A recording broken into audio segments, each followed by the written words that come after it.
I'm standing in my father's backyard, champagne glass in hand, watching him toast to his children at his 65th birthday party. "I'm proud of all my children," he announces to the 70 people gathered here, his voice booming across the lawn. "My doctor son, my lawyer daughter, my entrepreneur son. They've all made something of themselves." He pauses, and I feel every eye turn toward me. Except the loser, of course. The crowd falls silent, and I'm smiling, actually smiling, because in my jacket pocket is a DNA test that's about to change everything. Before we continue, please tell us where you're watching from, so we know how far our stories reach, and subscribe to the channel to help us grow. My name is Marcus, and I'm 35 years old. I work as a financial strategist for a mid-size investment firm in Boston, making a comfortable 6-figure salary. By any normal measure, I've done well for myself. But in the eyes of Robert Bennett, my father, I've been a disappointment since the day I was born. I grew up in Connecticut, in a house that felt more like a museum than a home. My father built a commercial real estate empire from nothing, and he expected his children to exceed even that. My older brother David became a cardiac surgeon. My sister Jennifer runs her own law practice. My younger brother Thomas started a tech company that sold for $8 million when he was 29. And then there's me. I chose finance instead of medicine. I work for someone else instead of building an empire. I live in a modest apartment instead of a mansion. In my father's world, these choices made me a failure. Growing up, the signs were always there. When David got accepted to Harvard Medical School, my father threw a party. When I got accepted to Boston University's business program, he asked why I didn't apply anywhere better. When Jennifer passed the bar exam, he bought her a new car. When I got my first promotion, he forgot to return my call for 3 days. The thing is, I tried. God, did I try. I worked weekends in high school to show him I understood the value of hard work. I graduated top of my class in college. I built a solid career helping people grow their wealth. But nothing was ever enough. Nothing ever moved the needle from disappointment to pride. My wife, Sra, noticed it before I did. We met 6 years ago at a charity fundraiser, and she saw through my family dynamics within the first holiday dinner. "He doesn't see you," she told me that night, sitting in our car outside my parents' house. "It's like you're invisible to him." She was right, but I wasn't ready to accept it then. I kept showing up to family dinners, kept sending thoughtful birthday gifts, kept trying to prove that my life choices had value, even if they didn't look like my siblings' achievements. The invitation to my father's 65th birthday party came 3 weeks ago. It was a formal card, the kind you'd send to business associates, not family. Robert Bennett cordially invites you to celebrate 65 years in gold lettering. No personal note, no "love, Dad," just logistics. Sarah asked me if I was going to go. We were sitting at our kitchen table on a Tuesday night, eating takeout Thai food. "You don't have to," she said gently. "You know that, right? You don't owe him anything." "He's my father," I said, which was the only answer I had. "Is he, though?" she asked, and something about the way she said it made me pause. I'd been thinking the same thing lately, if I'm honest. Not about biology. I look just like him. Same dark hair, same build, same stubborn chin. But about whether biology even mattered when there was no love attached to it. I had his name, Marcus Robert Bennett, but I'd never had his affection. 2 weeks before the party, I was cleaning out my desk at work when I found an old photograph. It was from my college graduation, and in it My whole family was standing together. My father had his arms around David and Jennifer. Thomas was grinning next to my mother. And there I was, standing slightly apart, like I'd been photoshopped into someone else's family portrait. I stared at that photo for 20 minutes. Then I did something I'd been avoiding for years. I Googled signs you're not the favorite child, and fell down a rabbit hole of articles about family scapegoats and golden children and narcissistic family dynamics. One article mentioned DNA testing. It was meant as a joke, a maybe you're adopted kind of comment. But it planted a seed. I ordered a test kit that night and never told Sarah. It felt ridiculous, paranoid even. I looked like him. I had his medical history, his allergies.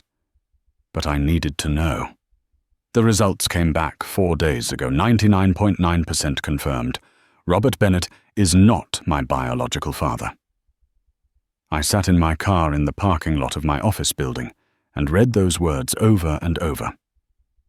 Not my father, not my father, not my father. 35 years of trying to earn love from a man who wasn't even related to me by blood. I didn't cry. I didn't call anyone. I just sat there feeling like every piece of my life had been a lie. Then I felt something else. Relief. Because if he wasn't my father, then his rejection didn't mean what I'd always thought it meant. Maybe I wasn't actually a disappointment. Maybe I'd just been punished my whole life for existing.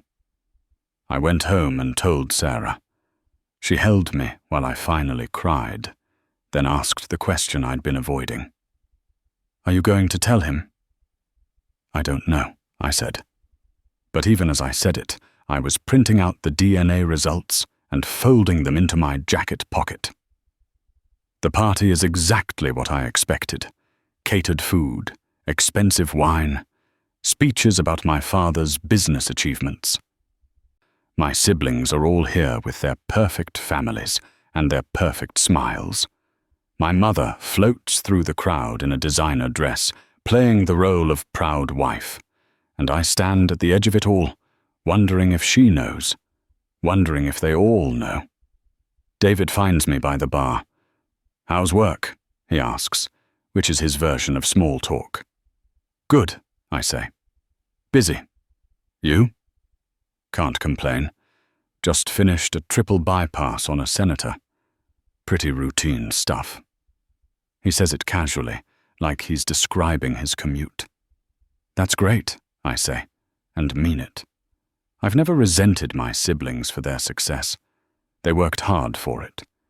But standing here now, knowing what I know, I wonder if they ever noticed how differently we were treated.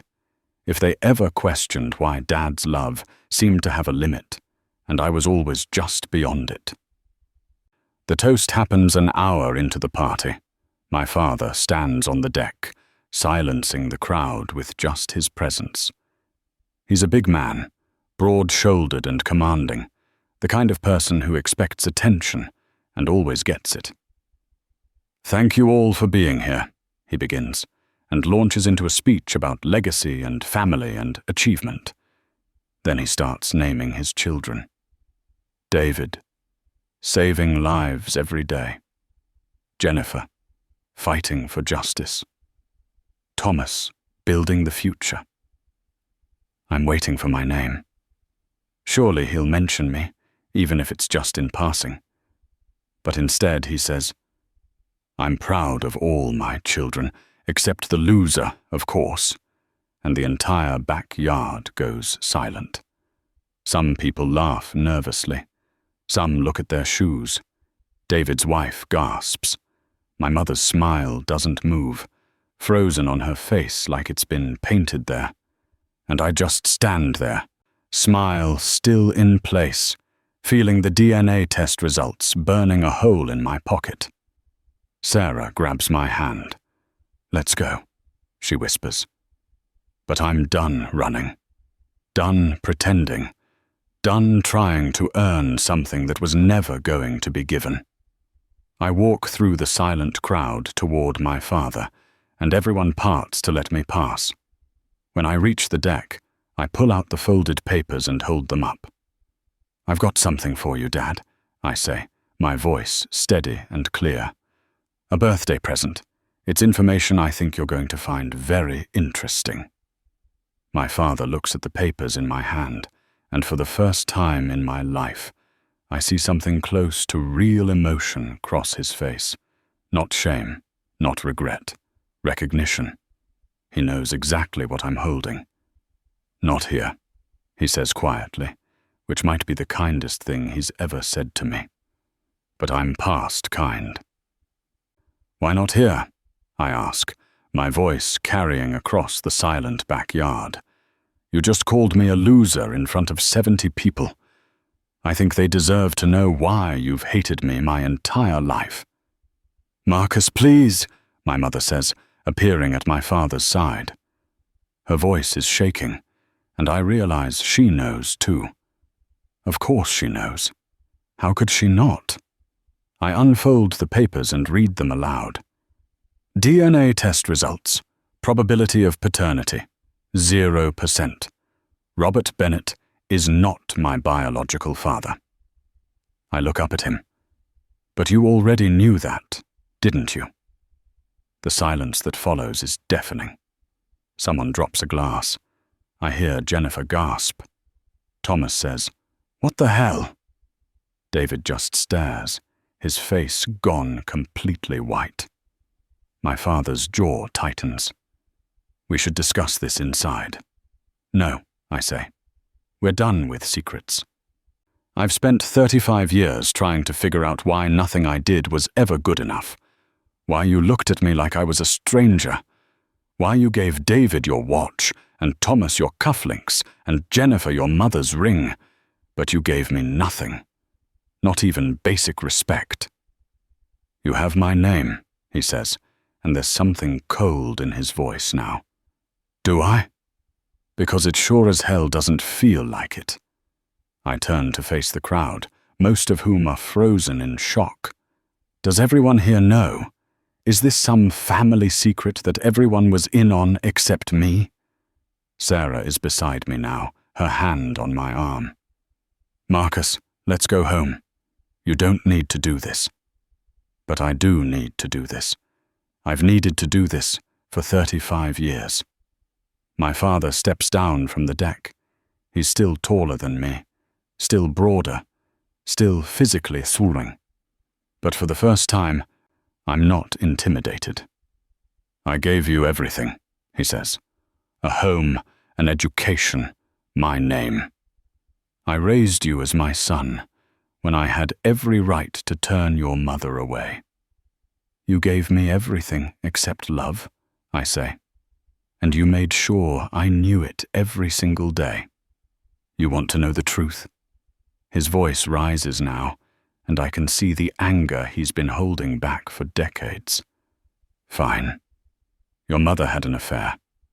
Got pregnant. Came to me crying, begging me to stay, to raise you as mine. I agreed because I loved her. I gave you my name. I put you through school. I gave you every opportunity. And what did you do? You chose the easiest path. You settled for mediocrity." The words hit like physical blows, but I don't back down. Mediocrity. I have a successful career, a happy marriage, a good life, but it was never going to be enough for you because every time you looked at me, you saw her betrayal, not a child who needed a father. "I was your father," he says. "For 35 years, I was your father." "No," I say quietly. "You were a man who gave me a name and a roof over my head. But you were never my father. Fathers don't punish their children for existing. They don't spend decades making them feel worthless. They don't call them losers at family parties." My mother is crying now, mascara running down her face. "Marcus, please, we can explain." "Can you?" I turned to her. Can you explain why you let this happen? Why you watched him treat me like garbage for my entire childhood and never said a word? Why you let me grow up thinking something was wrong with me? She opens her mouth, but nothing comes out. Around us, guests are starting to leave, quietly gathering their things and slipping away. The party is over. David approaches me, his face serious. Marcus, I didn't know. I swear to God, I didn't know. I believe him.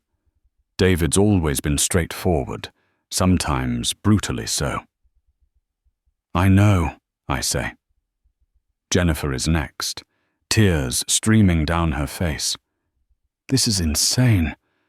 How could they keep this from you, from all of us? Thomas looks furious. This is messed up, man. Really messed up. My siblings' reactions should comfort me, but they don't, because the damage is already done. 35 years of damage doesn't disappear because they're on my side now. Sarah gently pulls me toward the gate. Come on, honey. Let's go home. I let her lead me away, but I stop at the gate and turn back. My father is standing alone on the deck now, my mother having retreated into the house. I have one question, I call out. Did you ever even try to love me? Did you ever look at me and see a child instead of a reminder? He doesn't answer. He just looks at me with those cold eyes I've known my whole life. And I have my answer. We drive home in silence. Sarah holds my hand the entire way, not pushing me to talk, just being there. When we get to our apartment, I collapse on the couch and finally let myself feel the full weight of what just happened. I destroyed his birthday party, I say. He destroyed your childhood, Sarah replies. You just finally told the truth. Over the next few days, my siblings call constantly. David wants to meet for coffee. Jennifer sends long text messages about how she's processing. Thomas shows up at my apartment with pizza and apologies for not noticing sooner. But my parents don't call. Not once. A week after the party, I get a letter from my mother. It arrives in a cream-colored envelope with her perfect cursive handwriting. Inside is a 4-page explanation that reads more like a legal defense than an apology. She explains the affair, a brief relationship with a colleague during a rough patch in her marriage. She explains my father's decision to stay, his love for her, his commitment to family, his sense of duty.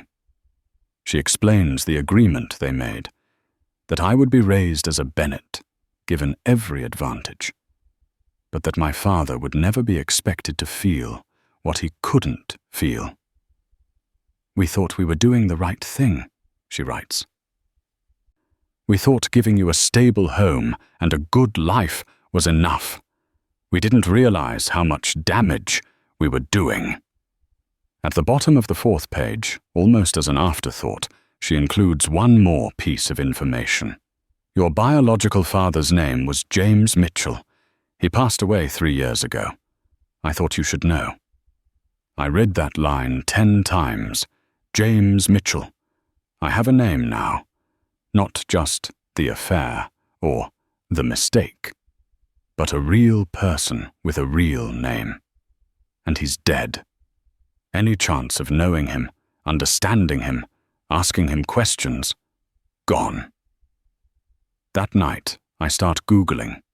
James Mitchell is a common name, but my mother mentioned he was a colleague, and I know where she worked 36 years ago. It takes me 3 hours, but I find him. James Mitchell, former marketing director at Hartford Financial Group. Died of a heart attack in 2020 at age 62. His obituary mentions a wife and 2 children. My half-siblings. People who have no idea I exist. I'm about to close the browser when I notice something. The obituary lists his hometown, the same small Connecticut town where my mother grew up. I search deeper, finding old social media profiles, archived news articles, and then I find something that makes my blood run cold. There's a scanned image of a letter on an ancestry forum, posted by someone trying to trace their family history. The letter is dated 35 years ago, addressed to my son, and signed by James Mitchell. The person who posted it says they found it in their late father's belongings, but doesn't know who it was meant for. I screenshot the forum post and the letter. My hands are shaking so hard I can barely hold my phone. Because this letter was meant for me. And somehow it never reached me. Someone kept it from me. The letter starts, "I don't know if you'll ever read this, but I need you to know that I wanted to be your father." I spend the entire night reading and rereading James Mitchell's letter. The person who posted it on the Ancestry Forum included the full text, and every word feels like it was written directly to me across 35 years of silence. "I don't know if you'll ever read this, but I need you to know that I wanted to be your father. Your mother and I talked about it, about leaving our marriages, starting over together, raising you as a family. I was ready. I had an apartment picked out, money saved, a plan for custody of my other children. But she chose him. She chose stability over love, and I understand why. Robert Bennett could give you things I never could. A name with weight, opportunities, security. But I want you to know that you weren't a mistake to me. You were a choice I would have made every single day. I named you in my heart Marcus James, and I've thought about you every day since you were born. If you're reading this, it means I found the courage to reach out, or maybe it means I'm gone, and you found this somehow. Either way, please know, you were wanted. You were loved. And I'm sorry I wasn't strong enough to fight for you." The letter is dated 3 weeks after I was born. James Mitchell wrote this when I was barely a month old, planning to send it someday. But it never reached me. Someone, my mother, my father, maybe both, made sure of that. I contact the person who posted the letter on the forum. Her name is Rebecca Mitchell, James's daughter, my half-sister. She responds within hours, clearly shocked by my message, but willing to talk. We arrange a video call for the following evening. Rebecca is 38, a teacher in Vermont, with James's same gentle eyes. She's cautious at first, asking careful questions to verify my story. When I send her the DNA test results and explain everything, she goes quiet for a long moment. "Dad kept a box," she finally says. "After he died, we found it in his office. It had letters he'd written but never sent, photos, newspaper clippings. There were articles about you, your high school graduation, your college honors, even a mention of you in a business journal from last year. He was following your life." The realization hits me like a truck. While Robert Bennett was calling me a disappointment, James Mitchell was cutting out articles about my achievements. While one father couldn't stand to look at me, another was watching from a distance, proud of things that seemed insignificant in the Bennett household. "Did he ever try to contact me?" I ask. Rebecca shakes her head. "Mom didn't know about you until after he died, and we found the box. She was devastated, but also, she said it explained a lot about him. He had this sadness, you know, like he was always missing something. I think he was missing you." We talk for 2 hours. She tells me about James, his kindness, his terrible jokes, his love for baseball and old movies. She shows me photos, and I see myself in his smile, in the way he held his head. She tells me about my other half-sibling, a brother named Daniel who lives in California. We'd like to meet you, Rebecca says, before we hang up. If you want, no pressure, but you're our brother. That matters to us. For the first time in weeks, I feel something other than anger or hurt. I feel possibility. The next morning, I write 2 letters. The first is to my mother. I tell her I know about James's letter, that I know she and my father kept it from me. I tell her I understand why she made the choices she made 35 years ago, but I can't forgive her for erasing the one person who actually wanted me. I tell her I need space, maybe forever. The second letter is to my father's attorney. 3 months ago, my father had all his children sign preliminary estate planning documents. I was included, though I remember thinking at the time that it felt obligatory rather than generous. In my letter, I formally decline any inheritance. I don't want his money. I don't want his property.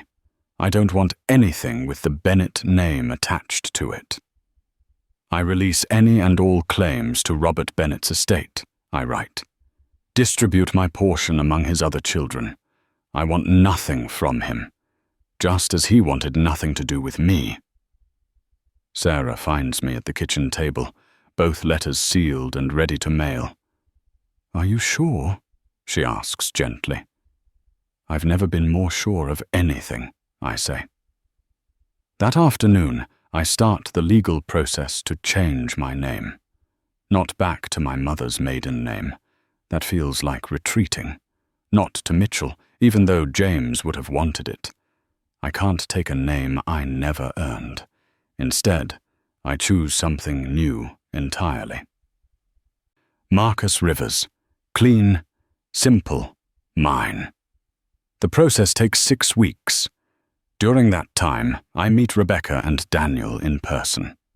We have coffee in a neutral city, Hartford, coincidentally, where James used to work. It's awkward at first, but then Daniel makes a joke that sounds exactly like something I would say, and Rebecca laughs in a way that reminds me of my own laugh, and suddenly it doesn't feel awkward anymore. It feels like coming home. They don't try to replace the 35 years I missed with James.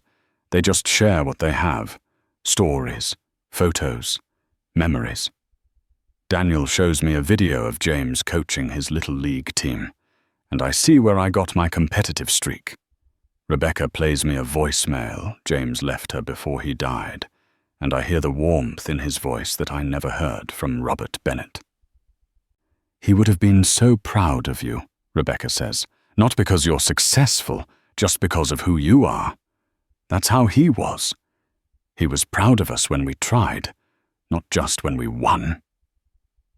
The inheritance documents arrive at my parents' house while I'm gone. According to David, who texts me immediately, my father didn't say a word. He just put them in his office and closed the door.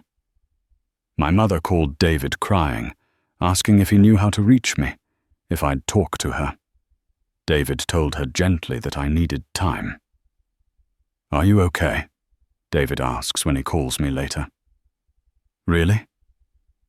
I'm getting there, I say. And it's true. I'm not whole yet, but I'm healing. Thank you for asking. We're still brothers, he says. That doesn't change just because, well, because of biology. You're my brother, Marcus. Always. It's the first time someone from the Bennett family has said my name with love in it, and I have to take a moment to compose myself before I can respond. The name change becomes official on a Tuesday morning in October. I walk out of the courthouse as Marcus Rivers, 35 years old, financial strategist, husband, brother to 5 people now, instead of 3. I have Sarah's hand in mine, and my phone full of messages from Rebecca and Daniel planning Thanksgiving together. That evening, I get one last letter from my mother. It's short this time, just a single paragraph. I know you may never forgive me, and I understand. But I need you to know that I loved you, even if I loved my marriage more. I need you to know that watching Robert hurt you hurt me too, but I was too much of a coward to stop it. I need you to know that James's letter arrived the week after you were born, and Robert burned it in front of me, and I let him because I was afraid. I made so many wrong choices, Marcus. But having you was never one of them. I hope someday you can believe that. I read it twice, then file it away. Maybe someday I'll be ready to forgive her. Maybe not. But either way, I'm done letting their choices define my worth. Sarah and I host Thanksgiving that year. Rebecca and Daniel come, bringing their families. We eat too much, laugh too loud, and share stories about James that make him feel present, even though he's gone. There's no awkward toast, no comparisons, no disappointments. Just people who chose to be family to each other. On Christmas Eve, I get a card from Jennifer. Inside is a photo of all 3 Bennett siblings at David's house. On the back, she's written, "You'll always be our brother, no matter what name you use. We love you." I put it on the refrigerator next to a photo Rebecca sent of James holding baby her, his face full of uncomplicated joy.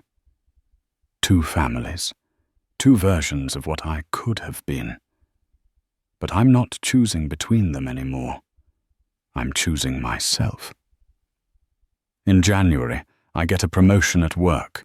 I celebrate with Sarah at our favorite restaurant, and I don't think once about whether it would have impressed Robert Bennett. I don't care. I'm proud of myself, and that's enough. Marcus Rivers is building a life on his own terms. No impossible standards, no chasing approval that was never coming, just authentic connection, chosen family, and the quiet revolutionary act of believing I deserve to be loved, exactly as I am. I spent 35 years trying to earn my place in a family that deliberately erased me. Now I'm finally free. Thanks for listening to this story. If you enjoyed it, please subscribe and hit the bell icon for more stories like this. Where are you watching from? Drop your city in the comments.